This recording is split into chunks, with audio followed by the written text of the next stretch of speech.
അപ്പോൾ ഇന്ന് നമുക്ക് സേമിയ ഉപ്പുമാവ് ഇങ്ങനെ തയ്യാറാക്കിയെടുക്കണം നോക്കാം. അതിനുവേണ്ടി ഞാനിവിടെ എടുത്തത് 2 പാക്ക് വെർമിസെല്ലാണ്. ഇനി ഒരു പാനിലേക്ക് ഓയിൽ ഒഴിച്ച് വെർമിസെൽ ഗോൾഡൻ നിറമാകുന്നത് വരെ ഒന്ന് വറുത്തെടുക്കുക.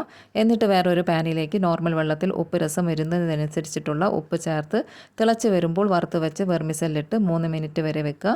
അതിനുശേഷം സ്റ്റെയിനറിലേക്കിട്ട് വെള്ളം വാർക്കാൻ വേണ്ടി വെക്കുക. ഇനി ഒരു പാനിലേക്ക് എണ്ണ ചൂടാകുമ്പോൾ കടുക്, ഒരു നുള്ള് ഉഴുന്നുപരിപ്പ്, കടലപ്പരിപ്പ്, 2 സവാള, 3 വറ്റൽമുളക്, ഉപ്പ്, 3 പിടി നിലക്കടല, കുറച്ച് കാഷ്യൂനട്ട്, ഒരു ക്യാരറ്റ്, 3 പച്ചമുളക്, കുറച്ച് ബീൻസ് ഇതെല്ലാം ലോ ഫ്ലെയിമിൽ വെച്ച് 5 മിനിറ്റ് വരെ അടച്ച് വെച്ച് വേവിച്ചെടുക്കുക. വെജിറ്റബിൾസ് വെന്ത ശേഷം അതിലേക്ക് 3/4 ടീസ്പൂൺ മഞ്ഞൾപ്പൊടി, കുറച്ച് കറിവേപ്പില, വേവിച്ച് വെച്ച വെർമിസെല്ല്, കുറച്ച് മല്ലിയില ചേർത്ത് ഒരു ഫോർക്ക് കൊണ്ട് നന്നായിട്ട് മിക്സ് ചെയ്തെടുക്കുക. ഈ ഒരു സമയത്ത് ഉപ്പ് പോരെങ്കിൽ ഉപ്പ് ചേർത്ത് വേവിച്ച് വെച്ച ഗ്രീൻ പീസ്, ഹാഫ് ലെമൺ പിഴിഞ്ഞത് എല്ലാം ഒന്ന് ഇളക്കി യോജിപ്പിച്ചെടുത്താൽ സേമിയ ഉപ്പുമാവ് റെഡി. അപ്പോൾ കൂടുതൽ കുക്കിംഗ് ആൻഡ് ഹെൽത്തി റെസിപ്പീസ് ആയിട്ട് വീണ്ടും കാണാം. Okay, bye, see U.